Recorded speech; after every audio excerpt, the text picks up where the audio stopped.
Hypothesis testing for the population mean with an unknown population standard deviation where the sample size is small using the t distribution.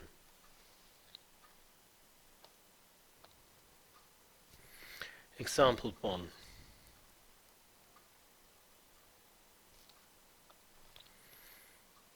The 1000 grams here is the population mean. We have a sample size of 9.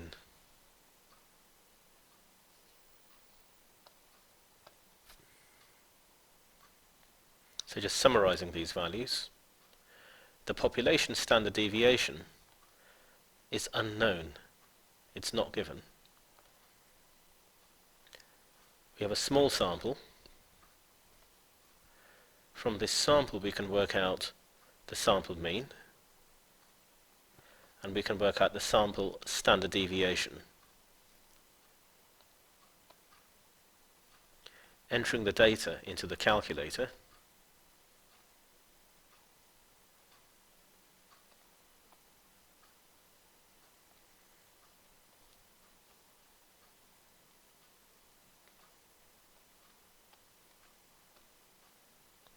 so the mean is 970.11.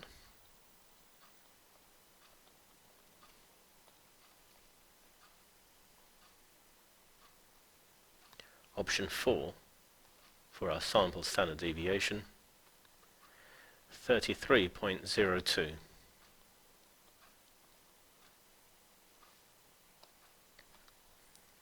To use the t distribution, these three conditions must be met.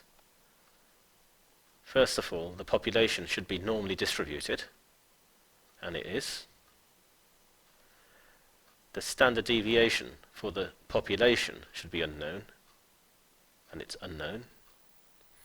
And the sample size has to be small. So we can use the t distribution to carry out the hypothesis test. Because the sample size is small, there is great uncertainty in this value of the standard deviation. The t distribution takes care of this uncertainty.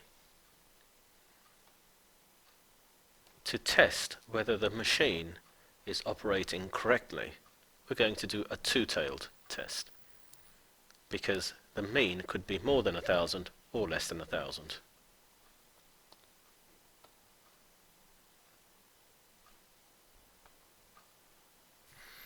In the t distribution, we need to know the number of degrees of freedom, which is n minus 1. N is 9, so 8 degrees of freedom.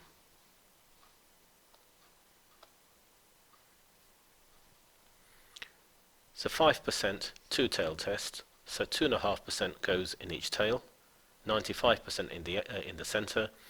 The cumulative probability to the left of this line is 95 plus 2.5, 97.5%. Going to the tables, 0.975, 8 degrees of freedom, then 2.306 is our critical value,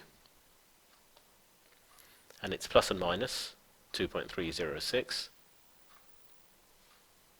Our test statistic comes from this formula.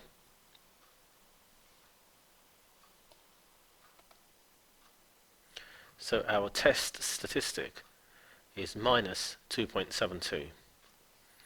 And minus 2.72 is less than minus 2.306.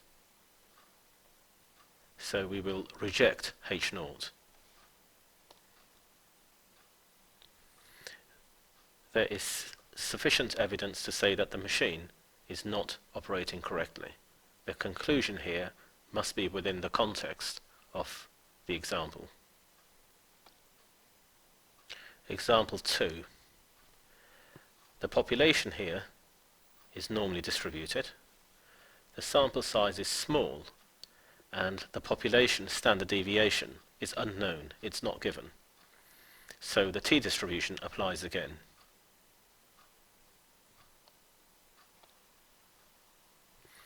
The population mean is 4.9. Population standard deviation unknown. Sample size 10. The sample mean 47.3. That's the sum of all the data divided by 10. And the formula to work out the sample standard deviation, it's on page 12 in the formula book. This is for the variance, so we will square root this to get the standard deviation. So the variance is 0.1534. Square rooting this to get the standard deviation, we get 0.3917. And we're doing a one-tail test, because it says lower, at the 5% significance level, using the t-distribution. N equals 10, so there are n minus 1, 9 degrees of freedom. From the t-distribution, 0.95, 9 degrees of freedom, our critical value 1.833. It's on the left-hand side of the distribution, so minus 1.833.